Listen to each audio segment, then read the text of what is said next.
So I should tell you that some of my story is a little bit dark, but I'm going to be honest about it.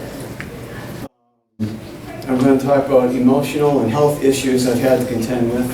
I'm going to speak for about an hour and maybe an hour and 15 minutes. I hope you'll stick with me. I hope I'll get through it.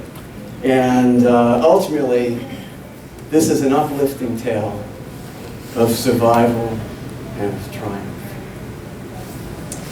So, meet Phil Saviano, age 11. I was one of 4 sons in a Catholic family living in a rural Massachusetts town that was so small the public schools had only 30 kids per class. I had had a very happy childhood. The town was surrounded by state forest, filled with hiking trails, camping spots. There were ponds where I went fishing and ice skating, and there was a river that flowed through the middle of town that was clean enough to swim in. So every summer I splashed around wearing my mask, snorkeling flippers, chasing after fish and turtles. It was a great place to be a kid. And I was also a newspaper boy. After school, I'd ride my bike around the neighborhood, delivering the daily paper. I had 36 customers, one of which was the rectory, which was located just down the street from where I lived. So in March of 1964, when I was in the 6th grade, a new assistant priest showed up at our church.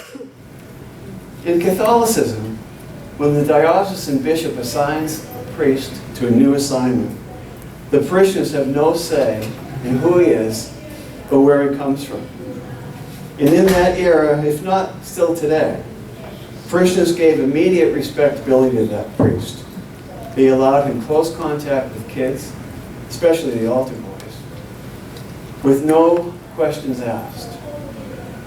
And through counseling the families, hearing confessions, that priest was in a unique position to learn private details about any family problems. He could discern which children were vulnerable to abuse and which ones were less likely to tell about abuse. And no parishioners ever asked, probably even wondered about, the priest's romantic or sexual life. Everybody assumed that he was celibate and thus sexually safe. So our new priest was 34 years old, tall, rather heavy-set man with glasses and wavy dark hair. His name was Father David Hawley. My friends and I saw a man who was revered and powerful. All the adults spoke about him in these differential terms. And look at the things that he could do. He had the power to forgive sins, for one thing.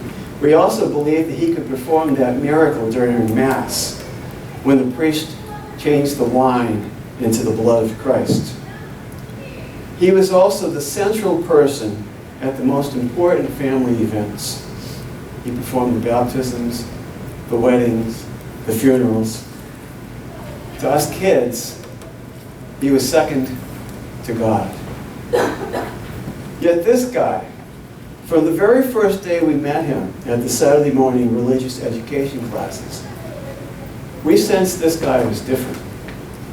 First of all, he allowed us kids to talk to him, and he enjoyed it. He was relatable and approachable in a way that most adults weren't, certainly most priests weren't that we'd known in the past. He was a good storyteller, he had a playful sense of humor, and he had the ability to bring himself down emotionally and be just like one of us kids, laughing at the same silly things that we thought were funny. Plus, he carried a deck of playing cards with him, and he knew how to use them. We thought his card tricks were pretty cool. So one of those Saturday mornings, he asked me to stay behind after class. He needed help moving some boxes of hymnals from the choir loft down to a storage room in the church basement. I was happy to help him out. And climbing up and down the stairs, he asked a lot of questions about my family, about my friends, and about school. I felt special that this esteemed man took an interest in me. When we finished the task, he rewarded me with a tip, 50 cents. Now, in those days, I only made $5 for a whole week's worth of delivering papers. So 50 cents was a big deal. The next week, he had me moving some boxes from the rectory. And then there was something else after that. So over time, the tips were piling up. Now, Father Hawley also took an interest in my best friend, who was an altar boy. One day, as the two of us were doing chores with the priest, he pulled that deck of cards out of his pocket again. This time, the cards were different. Now they had black and white pictures of naked women on them. Now, did my friend and I think it was strange that a priest would have playing cards like this? Yeah, of course. Did we want to see the pictures? Yeah, of course. So we crossed the line that day. He let us in on a secret. Instead of telling our parents about the priest's porno playing cards, we kept our mouths shut. Sharing a secret with the priest brought us closer to him, made us feel even more special. We were too young to have yet learned that lesson about how one secret leads to another and leads to another, but it did. A couple weeks later, he had a different set of cards. These ones had color pictures of naked men and women together. Who knew where they came from? But these cards were his entree to discussions with us about sex. What did we know? What did we want to know? What could he teach us about? Soon after that came the day when, chatting with three of us kids in the vestibule of the church, he unzipped his pants and exposed himself to us.